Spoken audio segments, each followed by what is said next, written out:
The war had stolen almost everything. Amin shuffled through the dust-covered hills with the heavy gait of a man twice his age. His robes were sun-bleached, his sandals cracked, and his face, once strong, once proud, had become a map of grief. Only Isa, his 12-year-old son, remained tethered to this world with him. They lived not in a village, but in the skeleton of one. Charred foundations, bullet-pocked walls, and dry wells. The war had swept through like a divine curse, leaving only ghosts and silence in its wake. Every morning, Amin took their 2 goats into the hills. Not to graze. There was little left to graze. But to wander, it gave him purpose, gave Issa hope. And hope, thin as it was, had to be enough. On the day, everything changed. The wind was wrong. It hissed across the rocks with an unnatural rhythm, whispering between broken stones like breath through teeth. The goats refused to climb further, bleating nervously. Issa pointed toward a slope that had partially collapsed during a storm weeks ago. "Baba," he said, his voice trembling, "look." There, partially revealed in the earth, was a yawning black slit. A cave they hadn't seen before. The edges were jagged, freshly torn, as if the ground itself had cracked open from pain. They approached cautiously. Amin's instincts warned him to turn back. But something old, something curious, pulled him forward. Inside, the air was cold. Not desert cold, but deep earth cold, the kind that carried memory. Their footsteps echoed softly as they descended. The walls were lined with soot, and deeper in, bones of animals long dead. At the far end, half buried in stone, was a staff. It was long, carved from some wood that hadn't rotted, wrapped tightly in decayed linen. Symbols, faded and scorched, snaked along its shaft. Hebrew, though Amin could not read it. He reached for it. The moment his fingers brushed the wood, the air dropped 10 degrees. Issa gasped. The goats began to scream outside, and in the silence that followed, Amin heard it. Not with his ears, but in the hollow behind his thoughts. A voice. "I have waited." He stumbled back, heart pounding. Issa asked what was wrong, but Amin could only stare at the thing in his hands. The staff was warm now, pulsing gently, like a slow heartbeat. When he looked at Issa, he smiled weakly and said, "It's nothing, Habibi." But deep inside, something opened. The grief he had buried, the fury he had swallowed, the cries of his wife as the bombs fell, the laughter of his daughters, now dust. The staff heard it all, and it whispered again, "Let me speak for you." That night, Amin did not sleep. The staff lay across his lap as he sat outside their ruined home, staring at the sky. Stars glittered above the hills, silent and uncaring. Issa lay curled under a blanket nearby, breathing softly, unaware of the storm brewing in his father's soul. The voice returned just after midnight.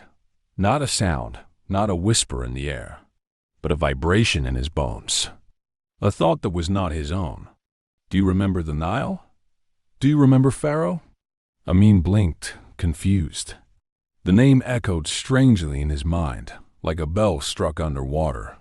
He tried to push the voice away, but it surged forward, urgent and full of weight. "They killed your daughters. They bombed your home. They broke your world." And the world did nothing. The staff pulsed. Amin's hand twitched. Visions bloomed behind his eyes. He saw a man in rags standing before a throne, demanding freedom. He saw frogs crawling over golden palaces. He saw a sea of blood where fish floated belly up and children screamed. And he saw himself, not as a herder, but as something more, a vessel, a prophet, a hand of retribution. He stood suddenly, heart racing, breath ragged.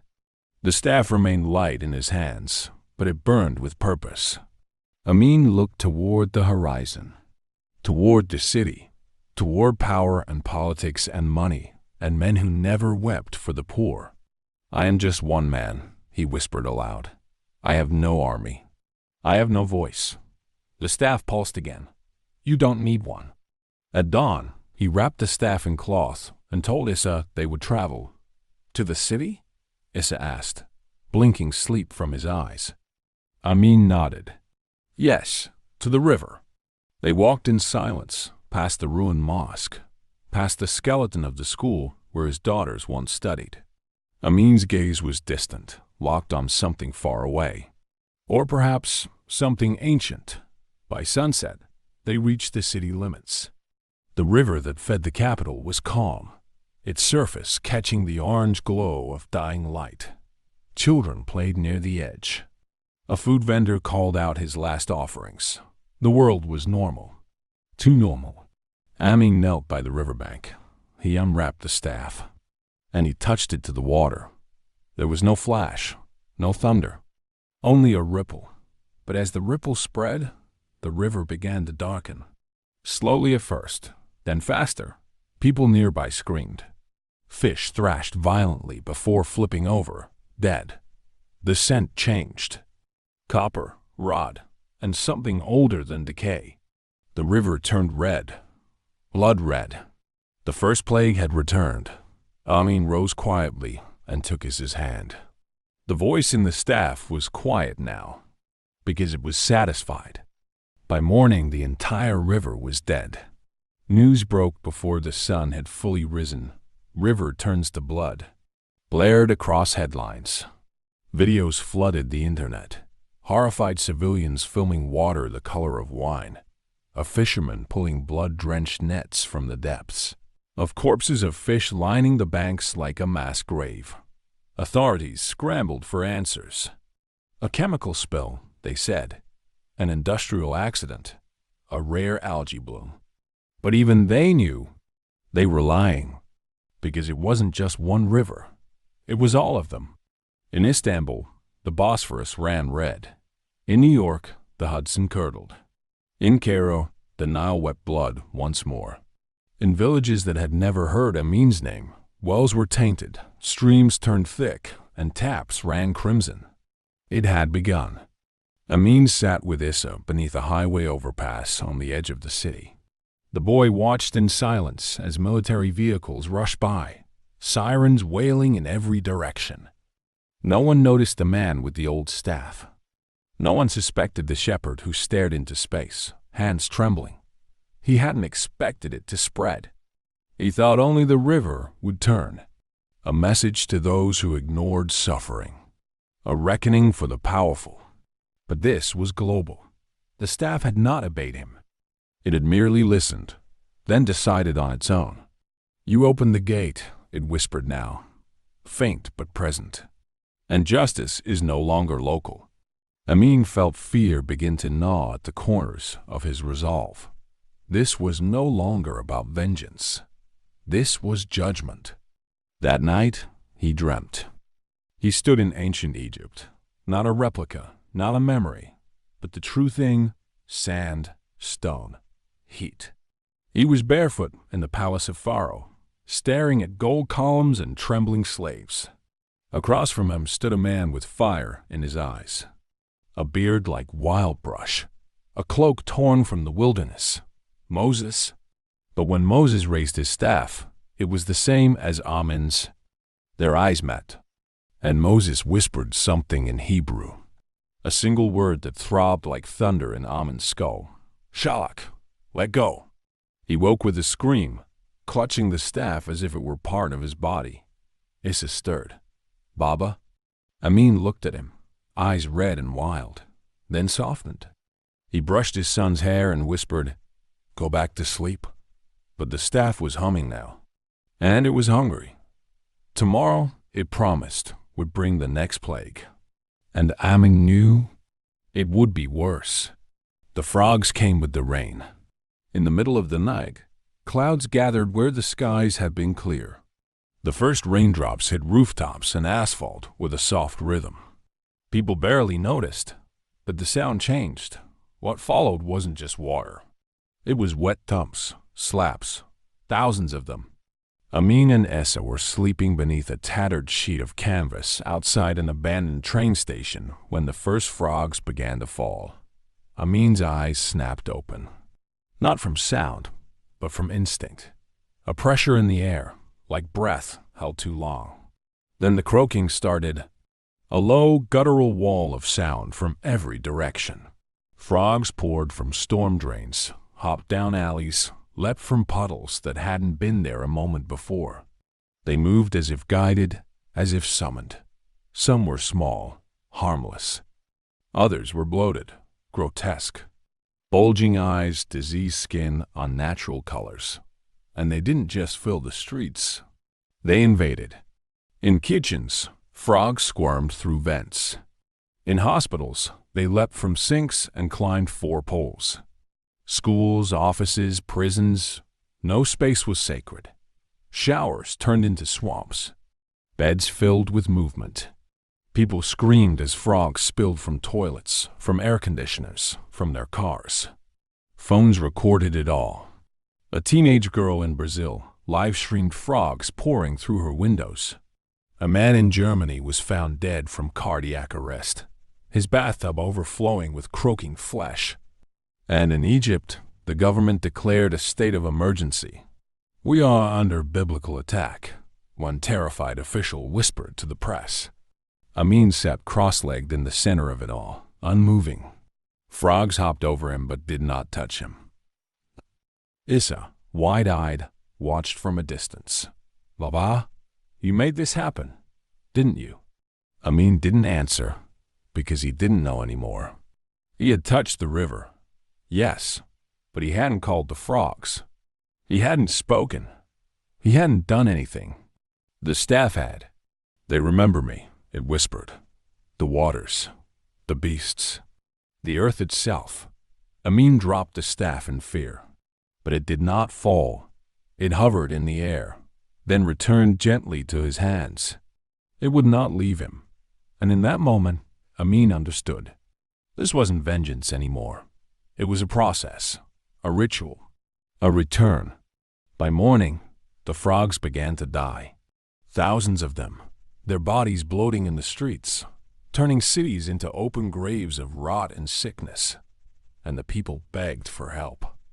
From leaders, from gods, from anyone. But the next plague was already stirring, and Amin could feel it, in his lungs, in his blood, in the dust that now began to dance around their feet. It began with the wind, not the clean, dry gusts Amin had known all his life, but something finer, grittier.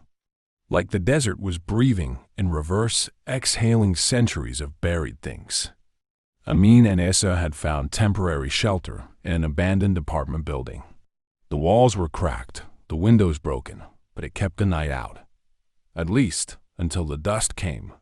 Issa woke first, coughing. Then Amin. The room had changed.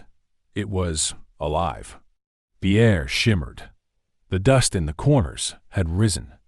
The wind outside was no longer howling. It was buzzing. And then they came. At first, they looked like motes of dust, harmless and aimless. But when one brushed Amin's cheek, he felt it bite. Tiny, sharp, hungry. Then another, then 100. Gnats. Not insects as nature intended, but something older, smaller than thought, dense as smoke and bred for torment. They didn't fly. They swarmed like intelligent clouds, filling rooms, entering mouths, crawling beneath eyelids. From the windows, Amin and Issa watched as chaos erupted below. People ran blindly through the streets, swatting at the air, clawing their faces. Drivers abandoned cars. Planes were grounded. Airports shut down after pilots reported clouds of living ash rising into jet engines. Hospitals overflowed with people suffering from lung irritation, blindness, panic attacks. In some areas, entire cities were coated in a haze of insect-thick fog. Breathing outside for more than a minute meant choking, dying. The staff pulsed hot in Amin's hand, even though he hadn't touched it in hours. "Stay on my breath," it whispered, deeper now. the breath of judgment. Amin turned away, trembling. This wasn't what I asked for. You didn't have to. He could no longer tell if the voice was speaking to him or through him. Issa was crying now, his eyes swollen, his voice hoarse. Make it stop, Baba, please. Amin knelt before his son. I didn't mean to. But Issa pulled away. Outside, the world seemed to shrink. The sun was nothing more than a dim smear behind the veil of gnats. Time lost its meaning. Even the news anchors began to break, openly crying, begging for relief. Religious leaders declared it the end times. Scientists called it a planetary ecological anomaly. But deep underground in sealed military bunkers, some whispered of something else. The plagues of Moses? And now they were watching for what came next. Because history, for those who remembered it, knew exactly what followed the gnats. Amin stared at the staff, now glowing faintly red at its core. He tried to let go of it. He couldn't. The buzzing stopped, not faded, not drifted away. Stopped. As if the gnats had obeyed a silent command and vanished into dust. And for a moment, the world held its breath. Cities emerged from smoke. Survivors stumbled into streets. There was relief. But it didn't last. Not even for a day. It started in the countryside. Remote farms, isolated ranches, forgotten fields. Cows were the first. They dropped without sound, mid-step, their eyes rolling back into their skulls. Then goats, pigs, horses. Chickens stopped laying. Sheep collapsed mid-graze. No struggle, no blood. Just sudden final stillness. Within hours, it was everywhere. Amin and Issa walked along a stretch of empty highway just outside the city, seeking refuge, food, answers, anything. Issa was silent, not because he was angry, but because something inside him was wilting. A slow despair. Amin clutched the staff to his chest. It was heavier now. He smelled the rot before he saw it. A truck overturned on the road ahead, its trailer full of cattle. All of them dead, limbs rigid, eyes open, tongues swollen. Some were bloated, others freshly fallen.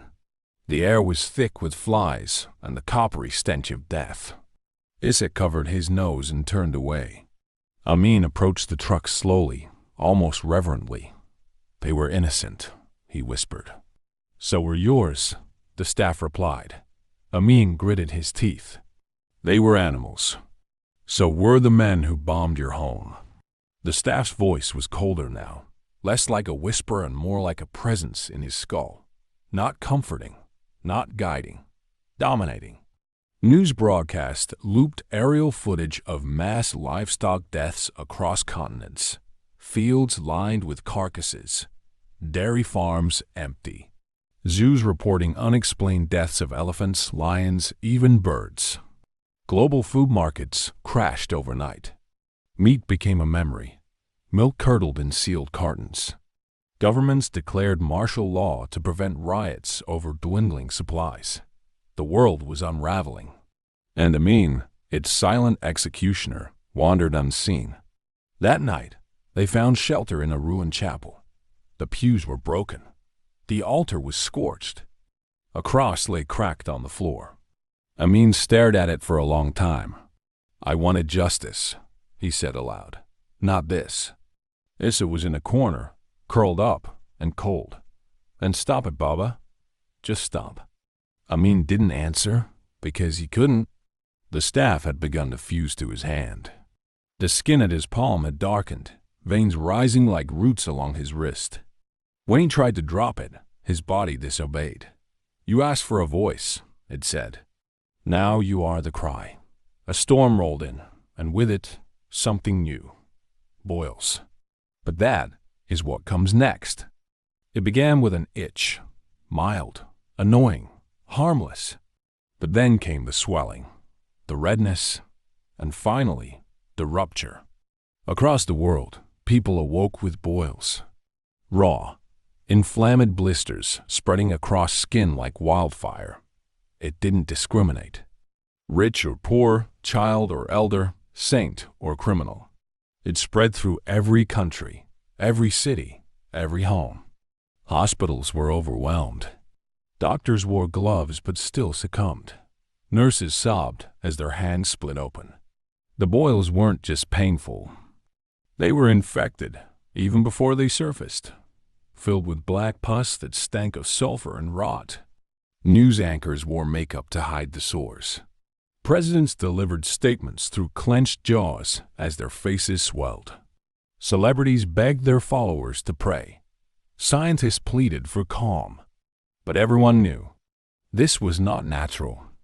In the ruined chapel, Amin watched helplessly as Issa screamed in the night, clutching his arm. His skin had blistered. 1, 2, 3 oozing boils erupted along his shoulder. Amin rushed to his side, tears streaming. No, not him. He turned to the staff. Enough. Silence. He is a child. Still, the staff remained still and hot in his hand. Then it spoke. So were yours. Amin slammed it against the stone floor, over and over, howling with rage. Sparks flew. The ground cracked. But the staff would not break, would not leave. You wanted the world to feel your pain, it said coldly. Now they do. In his dream that night, Amin stood on a battlefield of scabbard and moaning bodies. A figure approached through the haze. Face hidden, robes soaked in blood. Not Moses, not a prophet. A mirror. It was Amin himself, aged, rotted, skin covered in boils. You've become the plague, the reflection whispered. You wanted justice. You became judgment. He woke to Issa shaking, fevered, whispering something through clenched teeth. Don't leave me, Baba. Amin wrapped his son in blankets, holding him as if he could shield him from what came next. The voice was quiet now, dormant, but the staff still pulsed. Less like a heartbeat and more like a countdown. Across the globe, temples burned, churches collapsed. Prayers turned into screams. The world began to believe not that they were being punished, but that they had already been abandoned. And as Amin carried his son into the dying world, the sky above them cracked with thunder and fire, because what came next was no longer from the ground. It would come from the heavens. It began with thunder, but not the kind that rolled gently in from distant mountains. This was immediate, like a drum struck above the skull, deep and sharp enough to make the earth itself flinch. Then the clouds came, black and bruised, swirling with veins of sickly green. The winds howled as if in mourning. And then the hail, but it wasn't ice. The first shards struck a quiet town in northern Italy. Witnesses described it as a rain of stone, jagged chunks of crystalline ice, glowing faintly red, burning on contact. Cars were crushed, trees ignited. People ran, shrieking, clutching their skin as the fire ate through clothes and flesh. Elsewhere, security cameras captured footage of hail-piercing rooftops, setting homes ablaze. Airports collapsed. Power grids failed. Fires raged unchecked as water systems, still tainted from the blood plague, failed to douse the flames. This was not nature's fury. This was something else. Amin watched it unfold from the mouth of a cave, deep in the hills. He had carried Issa there after his fever worsened. The boy was shivering, his boils cracked and bleeding. Amin covered him with what little cloth they had, whispering prayers to a god he wasn't sure was listening anymore. Lightning flashed, white, then blue, then green, each bolt dancing unnaturally across the sky, splitting in angles not seen in nature. And then the sky bled fire. The hail fell in sheets. It struck the ground and ignited. Whole forests were consumed. Animals fled in silence. The sky wept fire while the earth choked on smoke. The sky was once a promise, the staff whispered. Now it is memory. Amin didn't speak. His body was shaking, not from fear, from helplessness. He looked at his hands. The veins in his arm were now black, crawling up from where the staff had fused to his palm. His fingernails were cracked. His skin was losing color.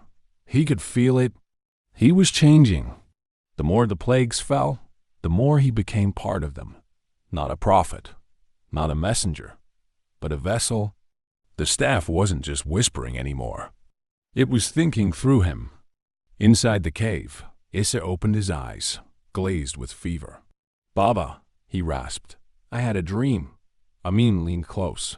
"Tell me." "You were in the sky, and the whole world was burning. But you weren't afraid. You were smiling." Amin pulled his son into his arms and cried into his shoulder, because he wasn't smiling now, and he knew what came next.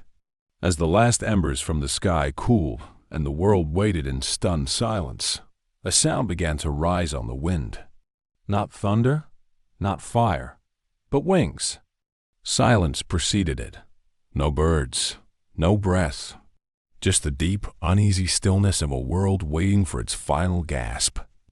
It began at the edges of vision, on distant hills, on the horizon line, on satellite feeds viewed in war rooms and bunkers.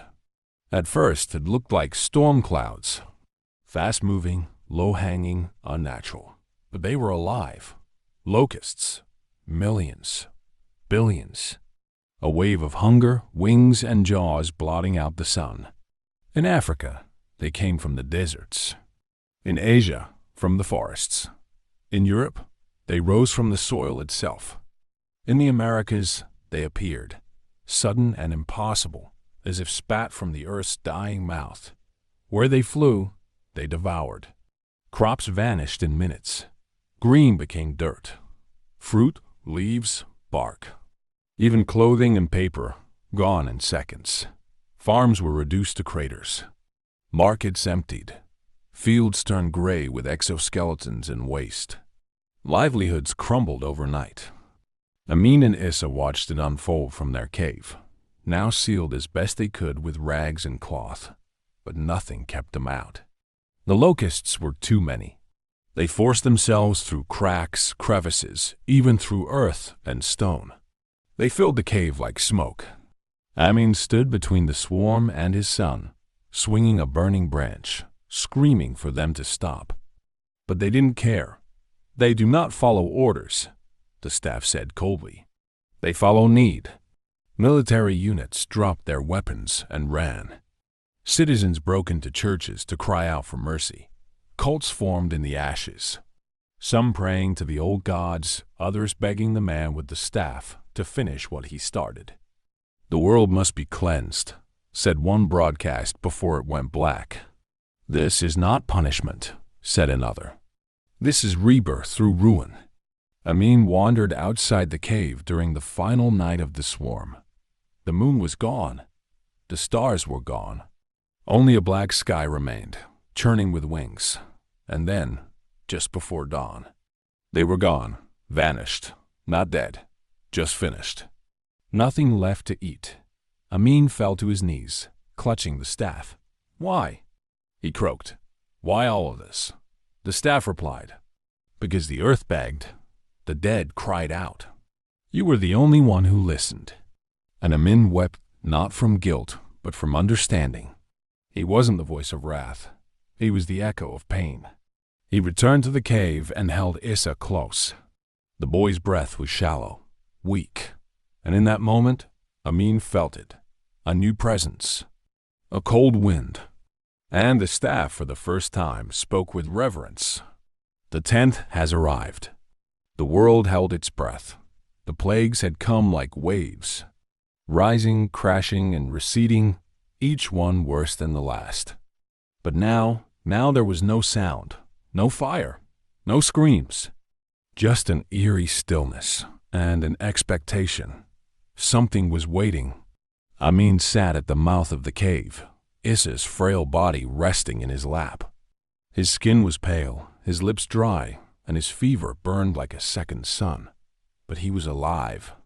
Amin had protected him from the frogs, the boils, the storm, the swarm. But the staff pulsed now, not with heat, but with finality. A slow, deliberate thrum, like a bell tolling at the edge of the world. The voice returned, solemn. The 10th must come. The circle must close. Amin knew what it meant. He had always known the final plague, the death of the firstborn. Across the globe, people felt it too. Children grew restless. Newborns cried through the night. Firstborn sons stared blankly, their skin growing cold despite the heat. Hospitals filled with parents clutching their children, praying, bargaining with a silence that no longer answered. And in the bunkers of the powerful, generals and kings held their firstborns tight, but even they felt it. The weight of something ancient, creeping through the cracks of reality. Not a disease, not a curse, but a reckoning. Amin stood and stumbled out into the night, the staff dragging behind him. He fell to his knees beneath a black sky lit only by stars that no longer twinkled. "No more," he whispered. "I can't lose him too. All must pay," the staff replied. "As Egypt did, as Pharaoh did." "I am not Pharaoh," Amin screamed. "I am just a man who lost everything." The wind howled around him, and from the dark came footsteps. A child's. He turned. Issa stood at the edge of the clearing, eyes wide and vacant.